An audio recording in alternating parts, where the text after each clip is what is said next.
I am your husband, you are my wife. আমার অগ্নি সাক্ষী করা বউ। আর আমাদের বিয়ের নিয়ম অনুসারে শুধুমাত্র তুমি চাইলে আমাকে ছেড়ে যেতে পারো না।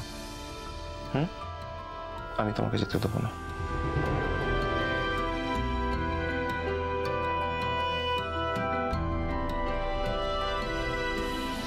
আমাদের বিয়ের নিয়ম অনুসারে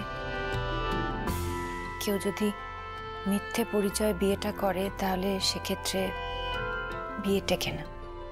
এটা বোধহয় তোমার জানা নেই। আমি যখন ঠিক করেছি আমি এখানে থাকবো না,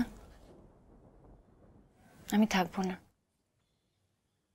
জোর করে তুমি আমায় আটকাতে পারবে না।